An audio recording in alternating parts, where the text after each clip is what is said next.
ஒரு முயல் மரத்துல இருக்கிற மாம்பழத்தை சாப்பிட ரொம்பவே ஆசை. ஆனா அந்த மாம்பழம் முயல் பறிக்க முடியாத உயரத்துல இருக்கு. இதனால ரொம்ப சோகமான முயலும் எப்படி இருந்தாலும் அந்த மாம்பழம் கீழே தான் விழும், அப்ப அந்த மாம்பழத்தை நம்ம சந்தோஷமா சாப்பிடலாம் அப்படின்னு நினைச்சுக்கிட்டு போகுது. அடுத்த நாளும் அந்த முயல் பாக்குது, அந்த மாம்பழம் கீழே விழவே இல்லை, திரும்பவும் போயிடுது.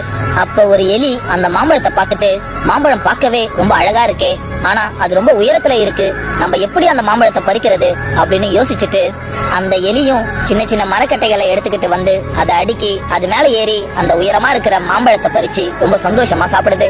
இத பார்த்த அந்த முயலும் ரொம்ப சோகமா அந்த எலி கிட்ட போயிட்டு, நான் 3 நாளா வந்து போறேன், இந்த மாம்பழம் கீழே விழும், நம்ம இந்த மாம்பழத்தை ரொம்ப சந்தோஷமா சாப்பிடலான்னு, கடைசியில நீ இந்த மாம்பழத்தை சாப்பிட்டுட்டு இருக்கல அப்படின்னு கேக்குது. அதுக்கு அந்த எலி சொல்லுது, நீ ஒரு விஷயத்த நல்லா புரிஞ்சுக்கோ, நம்ம ஆசைப்பட்ட சில விஷயங்களுக்கு விதியாவே நமக்கு வாய்ப்பு தரும் நினைச்சு நம்ம காத்துக்கிட்டு இருந்தோம்னா கடைசியில உன்ன மாதிரி ஏமாந்து போய் தான் நிக்கணும். நம்ம ஆசைப்பட்ட சில விஷயங்களுக்கான வாய்ப்பை நம்ம தான் உருவாக்க கத்துக்கணும். ஏன்னா விதியை நம்பி ஏமாந்தவன் கூட இங்க இருக்கான், ஆனா தன்னை நம்பி முயற்சி பண்றவன் தான் ஆசைப்பட்ட விஷயத்துல தோத்து போனதா சரித்திரமே இல்லைன்றத நீ இதுக்கப்புறமாவது புரிஞ்சுக்கோ அப்படின்னு சொல்லுது. இந்த குட்டி ஸ்டோரி பிடிச்சிருந்தா மறக்காம லைக் பண்ணுங்க.